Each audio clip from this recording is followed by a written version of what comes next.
Drama जब्त के आने वाले एपिसोड बहुत इंटरेस्टिंग होते हुए नज़र आ रहे हैं। जैसे ही ऑन फ़ारूक साहब और एहतशाम को छुड़वा कर घर लाएगा। फ़ारूक साहब बहुत ज़्यादा परेशान होंगे, टेंशन ले रहे होंगे इस बात की कि आखिरकार रमला ने फैक्ट्री वो किसको बेची है, किसको सेल किया है, जिस पर ऑन वो अपने मामू के सामने ये मान लेगा, कहेगा कि वो फैक्ट्री किसी और को नहीं के पास नहीं बल्कि मेरे पास है, जिससे एहतशाम के और फ़ारूक साहब के तो पैरों तले से ज़मीन निकल जाएगी। फ़ारूक साहब जो है वो गुस्से में आ जाएंगे, एहतशाम गिरबान पकड़ लेगा ऑन का और कहेगा कि मैं जानता था कि आस्तीन के साम तुम ही हो और तुम ही हमसे बदला लेने के लिए तुमने ये सब कुछ किया ना। तो एहतशाम अपने गिरेबान से हाथ उसका हटाएगा और कहेगा कि मैंने ये सब कुछ बदला लेने के लिए नहीं किया एहतशाम, बल्कि मैंने अपनी फैमिली की, अपने घर की इज्जत बचाने के लिए सब कुछ किया। तुम जानते हो कि वो फैक्ट्री सेल करना चाहती थी, अगर ये फैक्ट्री किसी और के हाथ में लग जाती ना तो हमारी कितनी बेइज्जती होती और हमारा फैमिली बिजनेस किसी और के हाथों में चला जाता। जिस पर फ़ारूक साहब कहते हैं कि वो जल्दी से प्रॉपर्टी, वो बिज़नेस के जो है कागज़ हैं वो जल्दी से मुझे दे दो, फैक्ट्री के कागजात मुझे दे दो। जिस पर ऑन जो है वो एक मुआहदा करता है, वो कहता है कि मैं आपको फैक्ट्री देने में मुझे कोई इतराज़ नहीं, वो फैक्ट्री में रखना भी नहीं चाहता अपने आप पास, लेकिन आपको मेरी एक एहतशाम को मेरी एक बात माननी होगी। जिस पर फ़ारूक साहब परेशान हो जाएंगे और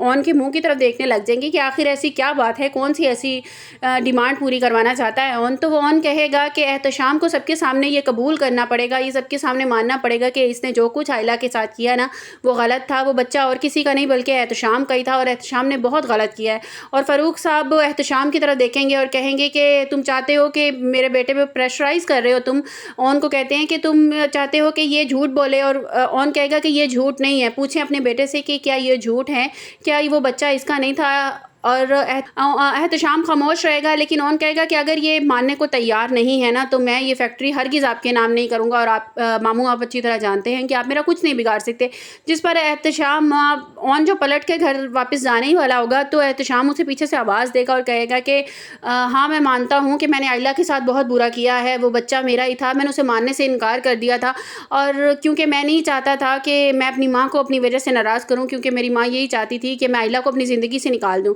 और फ़ारूक साहब आगे बढ़ते हैं और एहतशाम के मुंह पर एक ज़ोरदार थप्पड़ रसीद करते हैं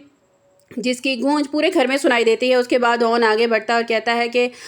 मामू जान मेरा हरगिज़ मतलब आप दोनों को लड़वाना नहीं था, लेकिन मैं यही चाहता था कि ये हमारी फैक्ट्री कहीं बाहर किसी के हाथ ना लग जाए, इसलिए मैंने सारा ये ड्रामा किया। और वो कागजात जो है फ़ारूक साहब को पकड़ा देता है और उनके नाम ट्रांसफ़र कर दिए जाते हैं। उसके बाद ऑन को रह रहे कर ये बात सताई जा रही है, ये उसको ख़्याल आ रहा है कि आयला जो उससे है वो इतनी उखड़ी उखड़ी क्यों है, इतनी परेशान क्यों लग रही है। दूसरी तरफ जैसे ही पहले आयला को ऑन को कॉल आती है रमला की, तो रमला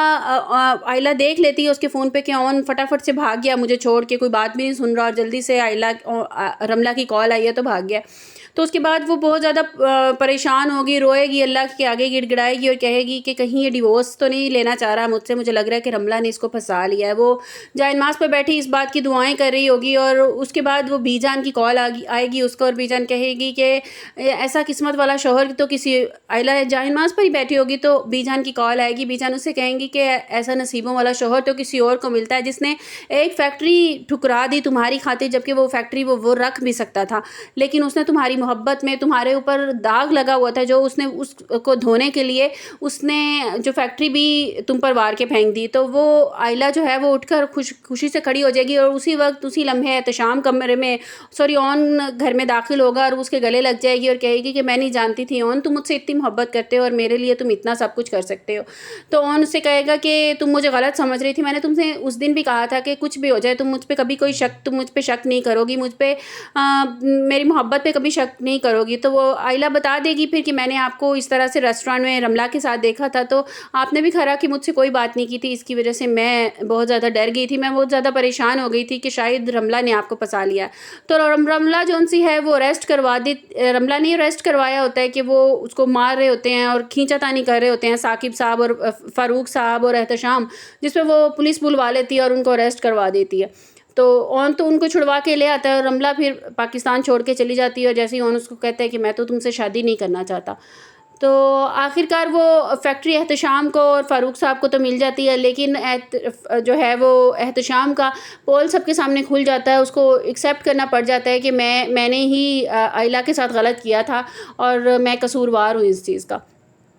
तो आखिरकार ऑन जो है वो आयला के करैक्टर पे जो लगा दाग था वो उसने धो दिया। और स्टोरी बहुत ज़्यादा अमेजिंग थी आज की, बहुत मज़ा आया कि मतलब जिस तरह से दिखाया गया कि ओन ने कितनी समझदारी के साथ सारा कुछ हैंडल किया है, कि बहुत ही समझदार करैक्टर दिखाया गया है ओन इसमें। मतलब कि बहुत ज़ब्त, सही ड्रामे का नाम रखा गया है कि बहुत ज़्यादा ज़ब्त है उसके अंदर, बहुत ज़्यादा ज़ब्त, उसने बहुत ज़्यादा बर्दाश्त किया है उनने, और कितना कुछ उसने आयला के लिए करने की कोशिश की है, और इन द एंड जो है वो उसको करैक्टर पे लगा दाग भी उसने धो दिया कि वो एहतशाम के मुंह से उसने निकलवा दिया सबके सामने। उसने मान लिया कि मैंने ही आयला के साथ बुरा किया था और वो बच्चा भी मेरा ही था और मैंने उसको मानने से इनकार कर दिया था। आपको मेरी वीडियो कैसी लगी कमेंट्स बॉक्स में अपनी कीमती राय का इजहार ज़रूर कीजिएगा। मिलते हैं एक नई वीडियो के साथ। आज मैंने आपको वीडियो में जो मैंने आपको वीडियो स्क्रिप्ट सुनाया, ये मैंने कोई वो नहीं किया हुआ था, लिखा नहीं हुआ था। आज मैंने बिल्कुल इसी तरह से आपको एक स्टोरी सुनाई है जैसे इंसान कोई आमने सामने किसी को बैठ कर स्टोरी सुनाता है कंफर्टेबल होके, क्योंकि मुझे ऐसे लगता था कि ड्रामे को जैसा मैंने समझा है उसको मैं अपने लफ्ज़ों में ठीक से वैसे ही बयान कर सकती हूँ, कि जिस तरह से मैं आपसे बात कर रही हूँ आपको मैं स्टोरी एक्सप्लेन ठीक से वैसे ही कर सकती हूँ। आपको मेरी वीडियो कैसी लगी कमेंट्स बॉक्स में अपनी कीमती राय का इजहार ज़रूर कीजिएगा। मिलते हैं एक नई वीडियो के साथ, अपना बहुत सा ख्याल रखिए।